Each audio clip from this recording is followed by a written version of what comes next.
Welcome to the Rockin Wellness Podcast, the show that takes you on a voyage to better health, wellness, and happiness that will rock your world. With me, Rachel Joy Olson, your host, your coach, and your biggest fan.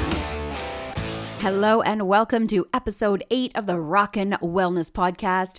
I am your host, Rachel Joy Olson, and I am so happy to be here with you today. So is anybody else feeling the heaviness of everything that's happening in the world? To be honest, I am shocked and in pure disbelief over the actions of the human race. From a viral pandemic that has not only caused millions to suffer with illness and taking the lives of many, to numerous business owners and employees who have lost their livelihoods and an almost destruction of the world's economy, to the pedophilia accusations of many celebrities, royalty, government officials, and who knows how many others, and the continual acts of racism that I personally I can't believe still goes on. You'd think we would have learned and grown from our history, wouldn't you think? I just want to say that my heart goes out to each and every individual and their families who have been directly affected by any of these issues.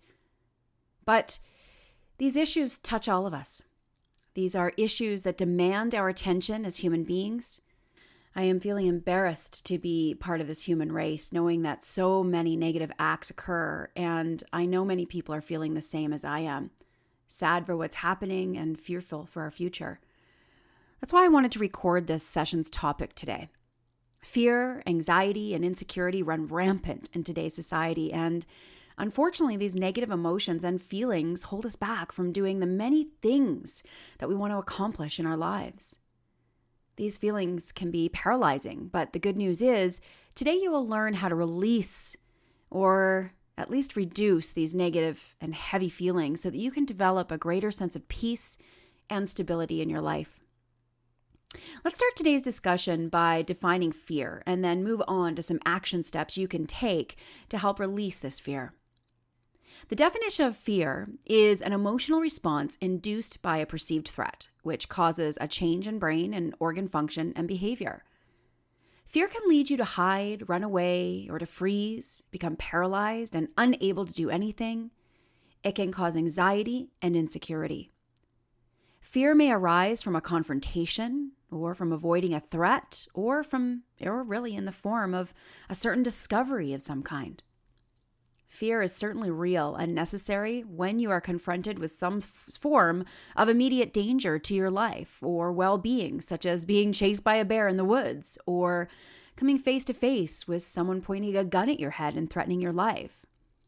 Fortunately, for the most part, your life is not in danger on a day-to-day basis, yet you may still live with paralyzing fear. The sad part about the current state of the world is that the media, government, and even people in our lives feed into this imagined fear. Some of these types of fear include fear of failure, even fear of success, fear of public speaking, which apparently people are even more fearful of than death, fear of looking silly, and of course, as already mentioned, the fear that is bred by media, government, our communities, which unfortunately we see a lot of these days with the current state of the world. The question is, are these fears real? They certainly seem real at the time, don't they? However, I like another definition of fear that most often is true. Some say fear is an acronym, meaning false expectations appearing real. So what does this mean? Well, it means that many of the fears you think are real are not threats and do not merit the heavy negative feelings that come with fear. Many of these fears are the result of limiting beliefs you have developed at some point in your life as a result of a certain circumstance. The problem is these fears are the reason why you may not reach for the stars, accomplish your goals, and may not be living the life you dream of having.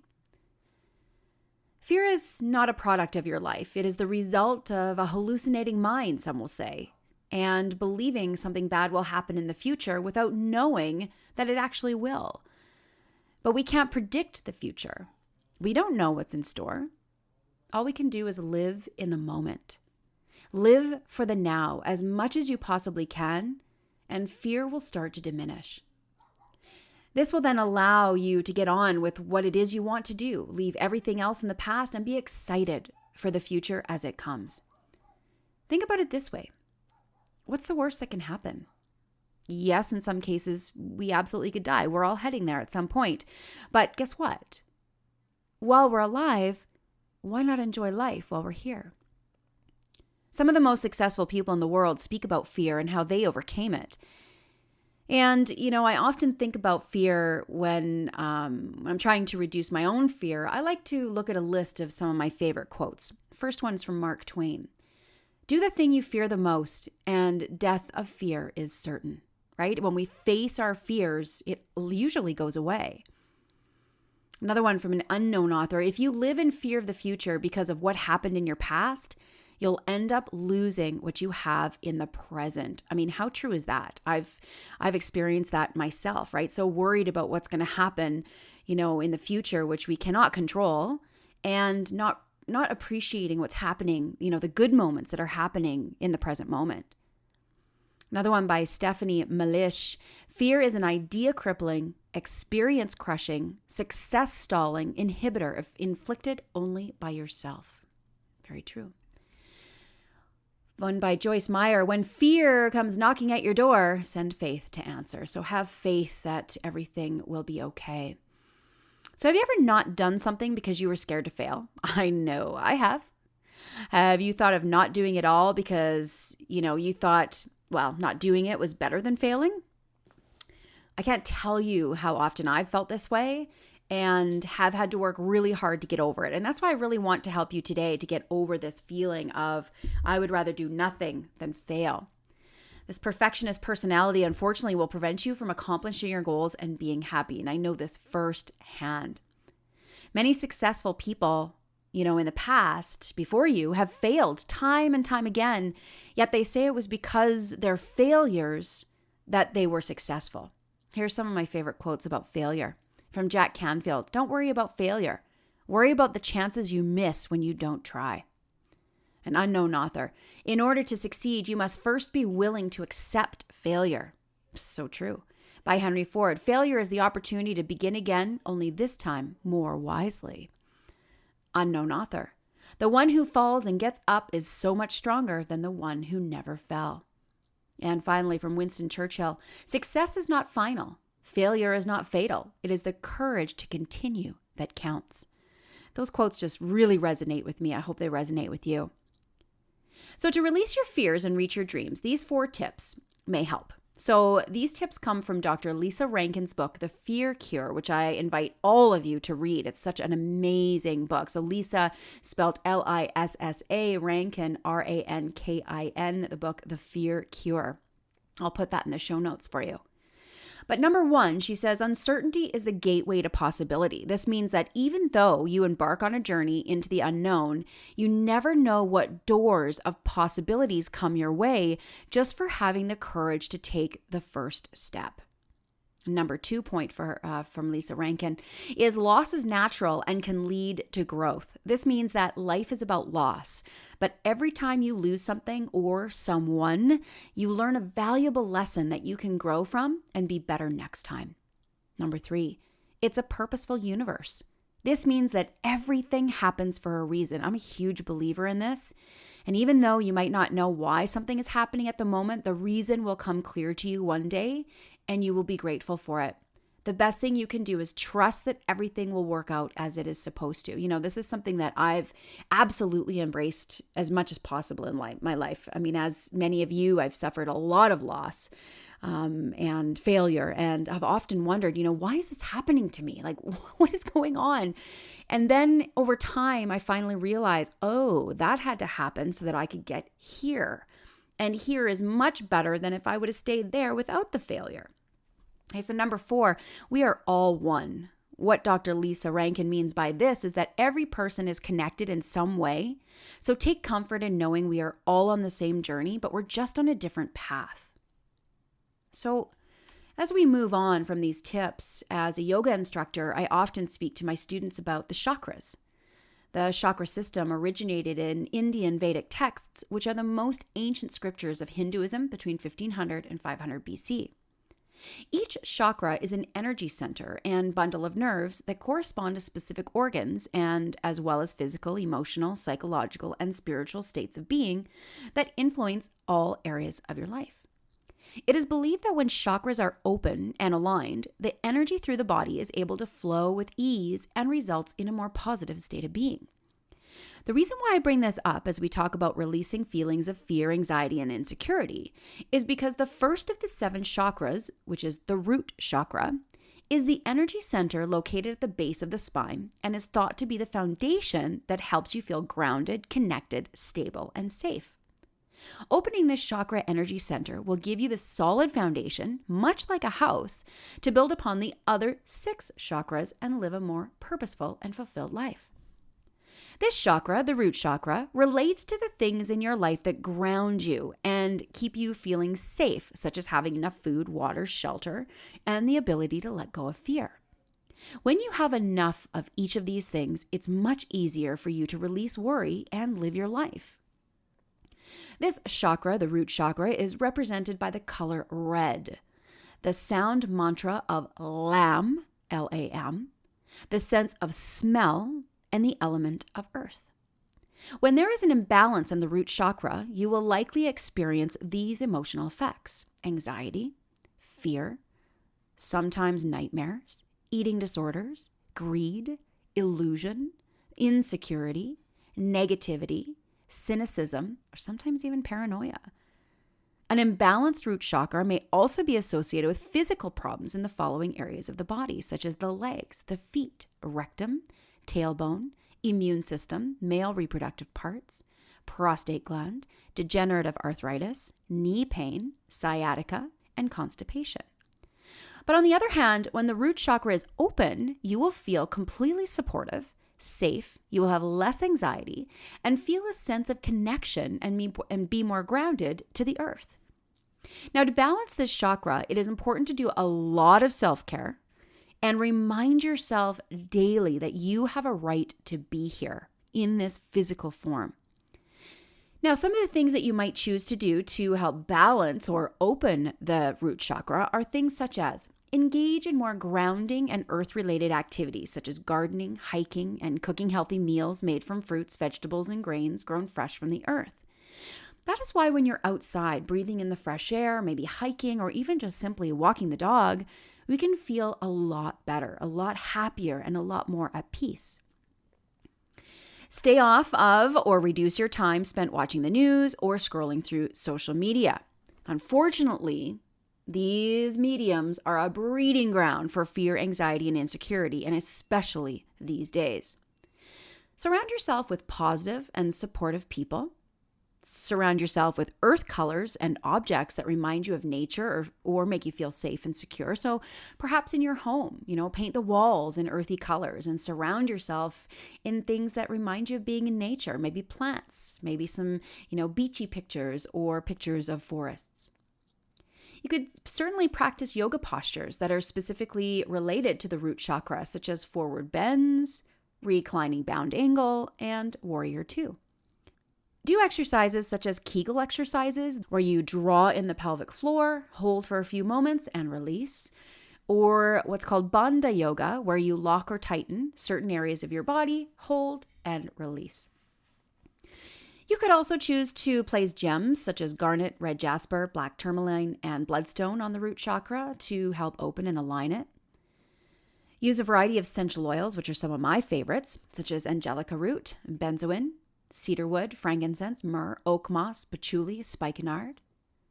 When you begin to open and align the root chakra with all or even some of the techniques listed above, you will start to reduce your fear, anxiety, insecurity, and begin to live a more connected and inspired life. Feeling a deeper sense of connection to the earth will allow you to open up to the wisdom that comes from our great Mother Earth and respect her and yourself more than you ever have before. This respect will lead you to doing great things that will not only help the planet, but mankind and all living things as a whole. Besides, balancing your energy center is one of the most effective ways to release fear, anxiety, and insecurity is to really focus on having more love, respect, and compassion for yourself. The reason why working on this is so effective is because lack of love, lack of self-respect, and lack of compassion for the self is usually the reason why people fall short of their health and fitness goals and, of course, any other life goals they set for themselves. However, once you develop a deeper sense of love, respect, and compassion for the self, often everything else you want starts to fall into place. Or what you once thought you wanted begins to change and a new, better goal is set. So why do I talk about this subject, the subject of self-love? Well, for many years, I hated myself so much, and I hate to say it even, but I had zero self-respect or compassion for myself. At the time, I really didn't recognize that was what was going on, but after many years of self-discovery and personal growth, that's exactly what was happening, and my actions proved it. So let's define self-hate. Self-hate is the most destructive emotion and, as a result, behaviors people do to themselves. It's one of the most common reasons why people experience low energy, anxiety, depression, carry excess body fat, have poor health, and play small in their personal and professional lives. Self-hate often begins in childhood. According to Harvard studies, when a child is exposed to extreme stress or traumatic events, they're more likely to experience adverse physical and mental health issues into adulthood. Without adequate support and techniques to cope with these experiences, children often suppress painful emotions, which affect the person well into adulthood. When negative emotions are suppressed, they can wreak havoc on the mind and body without a person fully being conscious of what is even happening. Suppressed emotions usually show up in the form of self-hate. Let me tell you a story about when my self-hatred began to help you understand where this may have started for you. When I was about 6 years old, my father was diagnosed with schizophrenia. He was only 25 years old. Unfortunately, I only have memories of my dad as a sick and violent person. Because of his illness, he required a lot of attention from my mom and my grandparents, which of course took a lot of attention away from my sister and I. Each Sunday we would go to church. I can still remember sitting there with my little notebook and pen, writing over and over again, "No one loves me. Why doesn't anyone love me?" I really could not comprehend why all the attention was on my father and not on me. I felt invisible, unloved, and alone because of it. I understood that my dad was sick and he needed the help of my mom and grandparents, so I took it upon myself to always be there for my little sister. Just because I felt scared and alone didn't mean she had to feel the same way. And I knew my mom was going through a lot and was sad and upset a lot of the time, having to deal with a sick and violent partner, that I knew I had to be strong for her too. There were times when my father was in his violent fits that he would pick up kitchen chairs and anything else within reach and throw them through the windows of our house. When this was happening, my mom would command us to run and hide. One of our hiding spots was behind the big stereo speakers we had in the living room. As we hid, I would console my sister and tell her that everything was going to be okay. She didn't need to cry. I felt I needed to help ease her pain. In that moment, I didn't have anyone telling me it was going to be okay. So I told myself it would be okay and suppressed the pain and fear I was feeling. As I got older, I craved the attention of men to try to find love and fill the void I felt in my heart. I dabbled in drugs and used food as my main drug of choice to numb my pain. I struggled with disordered eating and the cycle of overeating and exercising more, and the cycle continued. I hated myself and I had no self-love, no self-esteem or self-respect.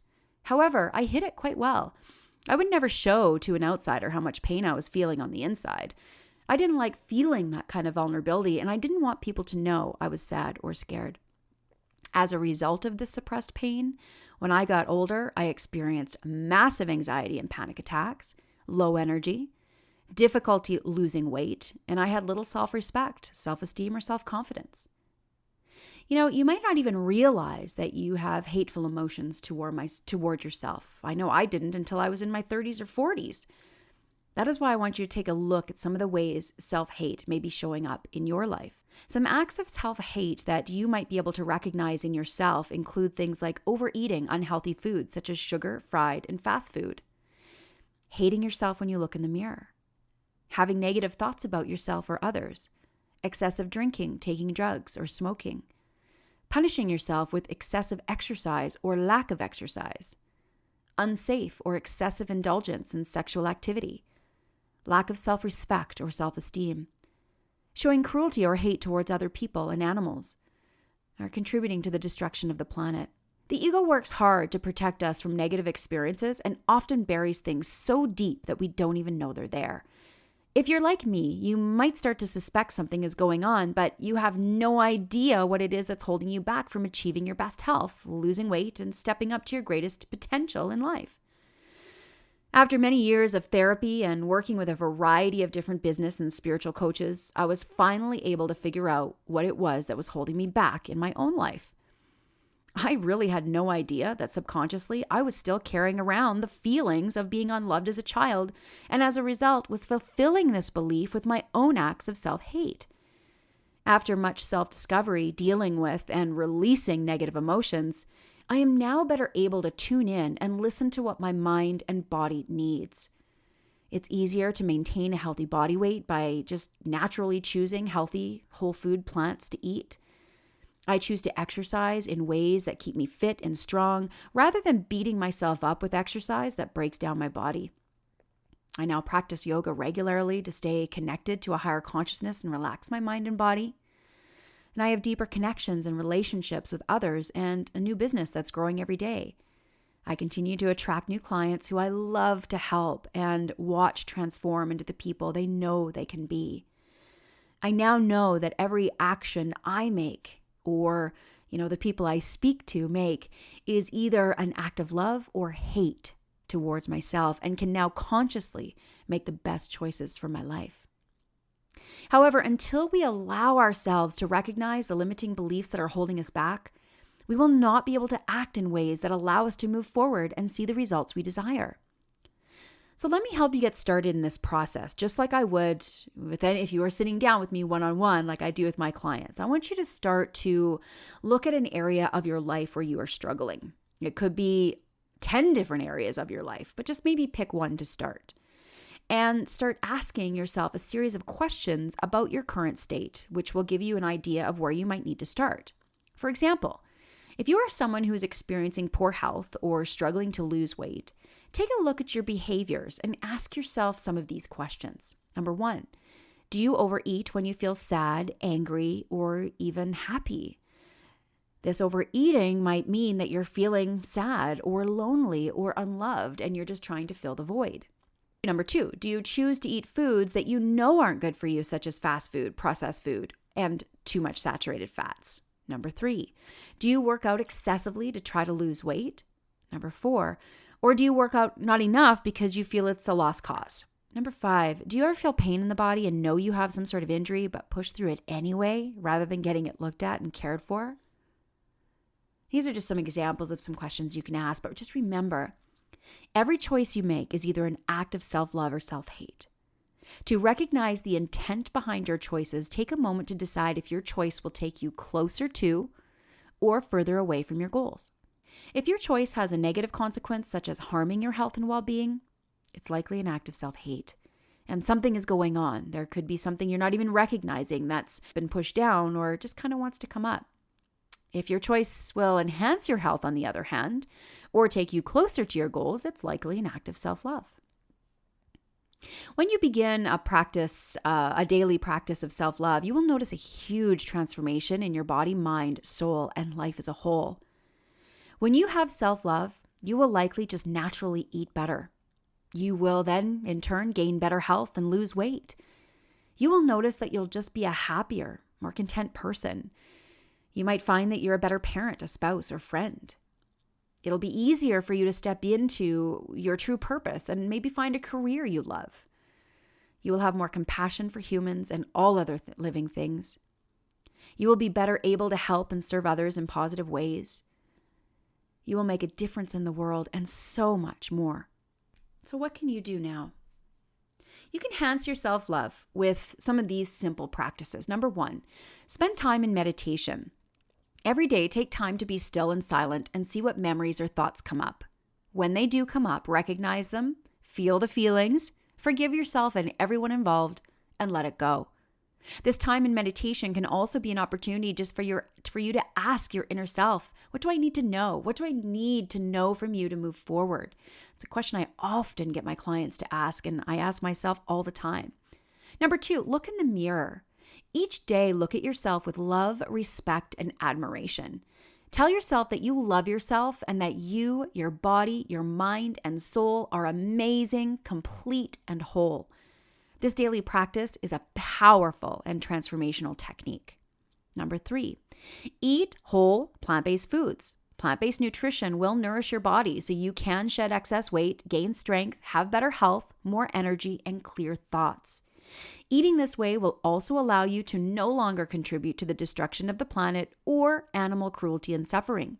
This destruction and cruelty is low vibrational energy that affects everyone on this planet, either directly or indirectly, and contributing to it is not a practice of love. So make choices that are contributing to an act of love. Number 4, make conscious and positive decisions. When you stay mindful, you will make positive decisions that positively impact your life. Remember that each choice you make is either an act of self-love or self-hate. Take your time and choose wisely. Your life and the lives of others depends on it. Number 5, invest in yourself. Investing in yourself is the best money you will ever spend. I know it has been for me. If you want to build a thriving business, hire a business coach. If you want to gain better health, lose weight, have more energy, and live a life to your greatest potential, hire a health and wellness coach. For example, my 12-week health coaching program has helped many people transform their lives and to live a life that is rich in self-love. Whatever way you choose to step into your fullest potential and gain the best health and body you desire, just decide to do it today. Tomorrow never comes, so what are we waiting for?